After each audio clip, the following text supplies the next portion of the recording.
Olá pessoal, tudo bem? Já ouvimos algumas pessoas a falar de microeconomia. Microeconomia é o campo que estuda a economia que trata das decisões econômicas do agente individual. Ok? Complicou?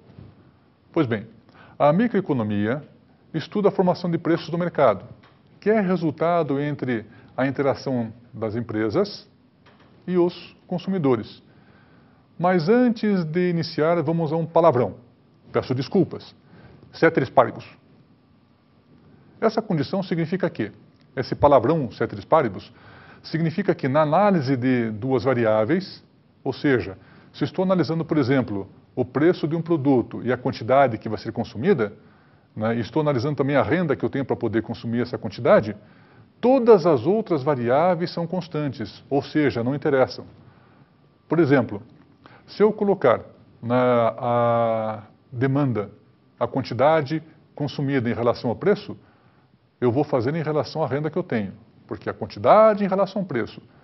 O comportamento, por exemplo, do gosto, do tecido, do desenho, das cores, do modelo, da marca, isso não interessa, porque é uma condição ceteris paribus. O que me interessa é preço e quantidade, tá certo?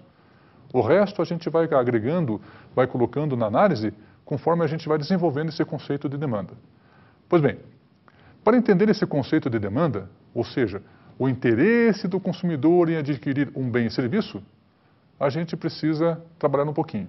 Mas olha só, o comportamento geral da demanda, ou seja, comportamento do consumidor, não é demanda efetiva, tá? É comportamento pela demanda, demanda potencial. Eu posso comprar mais ou menos conforme a variação do preço. A demanda efetiva é quando eu vou lá e compro o produto de forma específica, né? Ou seja, imediata. Comprei, paguei, o produto é meu, acabou. O vendedor vendeu, realizou lucro naquela venda, naquela operação e pronto, terminou. Não é a intenção, tá certo? Então vamos lá. Vamos ao conceito de demanda. A demanda ou procura pode ser definida como a quantidade de um determinado bem ou serviço que os consumidores desejam adquirir em determinado período de tempo. E então? Observaram que a demanda depende do comportamento individual do consumidor? E esse comportamento é descrito em função de algumas variáveis. Olha só, o preço do bem, o preço dos bens substitutos. Mas o que são bens substitutos? São aqueles produtos que substituem aquele que eu consumo na sua função. Por exemplo, manteiga e margarina, café e chá. Essa é uma ideia. Também depende do preço do comportamento, e do preço dos bens complementares. O que são bens complementares? São aqueles bens que, se eu consumo em conjunto, ele potencializa a sua utilidade. Por exemplo, café com leite. De outra forma, um exemplo bem prático. De que adianta eu ter um veículo, um automóvel, se eu não tenho outro bem complementar, que é o combustível? Eu não vou ter utilidade nenhuma, a não ser que eu tenha um automóvel para ser um objeto de coleção, alguma coisa assim. Então, automóvel, combustível, satisfação. Correto? Outra coisa, a renda também influencia a preferência do consumidor. Se eu tenho um salário maior, uma renda maior, ou uma pensão maior, seja lá o que for, um rendimento maior, eu vou comprar alguns produtos. Se eu tenho rendimentos menores, eu vou comprar outro tipo de produto. E vou comprar menos. Então a quantidade de demandada, a quantidade de demanda, também é em função da renda. Se eu ganho mais, eu consumo mais. Ou consumo, também não vou consumir muito mais. Eu tenho limites em relação ao consumo. Mas eu vou consumir produtos melhores. Se eu ganhar menos, se a minha receita for menor, se o meu rendimento for menor, se o meu salário for menor, eu vou consumir produtos não tão bons quanto as pessoas ricas, mas vou consumir uma determinada quantidade que satisfaça as minhas necessidades. Tá certo? Pois bem, a gente fala de demanda, de comportamento, de tipo, de gostos, de renda, mas e aí? Matematicamente, como é que a gente consegue expressar essa relação? Então, matematicamente, na forma matemática, a função de demanda pode ser escrita da seguinte forma. QDI igual função de PI, PS, PC, R e G, sendo QDI quantidade demandada do bem I, F em função de PI, preço do bem I, PS, preço dos bens substitutos, PC, preço dos bens complementares, R. Renda do consumidor. G. Gosto ou preferência do consumidor. Observaram a função? Intuitivamente, sabemos que existe uma relação entre a quantidade que consumimos e o preço dos produtos. E de novo, lembrando para vocês, bens substitutos e bens complementares. Bens substitutos são aqueles que substituem o consumo de outro bem. Eu já falei do exemplo para vocês. Margarina e manteiga, né? Eu posso falar café e chá, eu posso falar pão de centeio ou pão de trigo. São produtos substitutos, correto? Bens complementares, ou seja, potencializa o uso do bem, satisfaz de forma melhor. Tomar um café puro é interessante, mas de repente café com leite melhora. Aquele exemplo do automóvel, né? No automóvel eu vou pilotar o automóvel, feliz da vida. Mas como que eu vou pilotar o automóvel se ele fica na garagem sem combustível? Eu preciso do bem automóvel, eu preciso do bem combustível para potencializar, né, essa minha relação de consumo. Senão eu não potencializo, não maximizo a sua utilidade. Correto? Então o combustível é um bem complementar do automóvel, que é o bem principal. Tá certo? Para entender um pouquinho mais sobre a demanda, vamos em sua relação com o preço. A variação da quantidade da demanda é inversamente proporcional à variação do preço.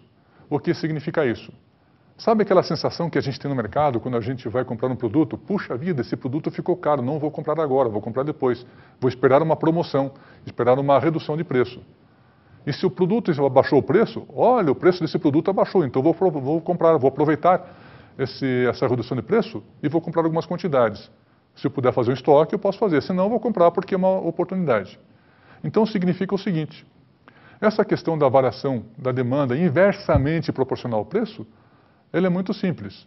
Nós já fazemos isso de forma intuitiva. Se o preço está alto, ou seja, se o preço sobe, a gente acaba consumindo menos. E se o preço reduz, eu consumo mais. Então, para ter uma melhor ideia, vamos ver como fica isso de forma gráfica. QDI igual a FPI. Quando o PI aumenta, a tendência de QDI é diminuir. Quando o PI diminui, a tendência de QDI é aumentar. Pois bem, para entender um pouquinho melhor a relação de demanda e preço, a gente precisa ver uma tabela e um gráfico que simplifica esse comportamento do consumidor. Olha só, a gente observa que a curva de demanda é inclinada negativamente em função de alguns efeitos.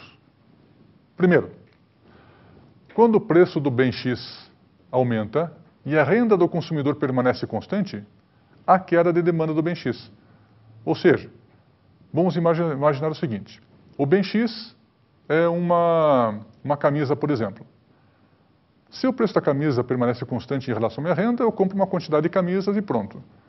Mas se o preço dessa camisa ela reduz, como a minha renda permanece a mesma, o preço desse produto cai, eu posso até optar por comprar mais uma camisa ou mais camisas. Então, o consumo aumenta em função da redução do preço do bem.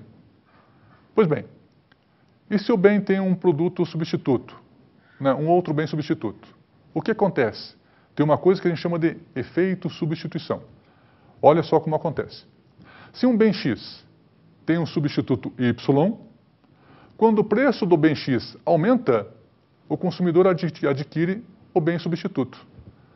Exemplo para ficar claro. Como bem X, a gente vai colocar gasolina. Como o bem Y, o álcool ou etanol. Né? Eu sempre falava que álcool ia se transformar em etanol e se transformou. Antigamente era álcool, né? Para os mais velhos. Pois bem, a questão da gasolina. O que acontece? São bens substitutos, não são? Se aumentar o preço do etanol, se ele ficar caro em relação ao consumo para quem tem carro flex, as pessoas começam a consumir gasolina. E ao contrário, se o preço do etanol ficar constante e aumentar o preço da gasolina, a gente acaba usando o etanol. Perceberam? Quando os bens são substitutos, quando o preço de um bem aumenta, a gente aumenta o consumo do outro, porque o outro ficou mais barato em relação ao preço do produto que aumentou. Correto? Então vamos lá. Para entender um pouco melhor, vamos visualizar o seguinte exemplo. Observe a equação Q igual R sobre P. O primeiro exemplo é para uma renda de 1.000 e o preço é 10. Portanto, dividindo 1.000 por 10, temos que a quantidade consumida é 100. Quando o preço aumenta para 11 e a renda permanece a mesma, a quantidade diminui para 90 com 91.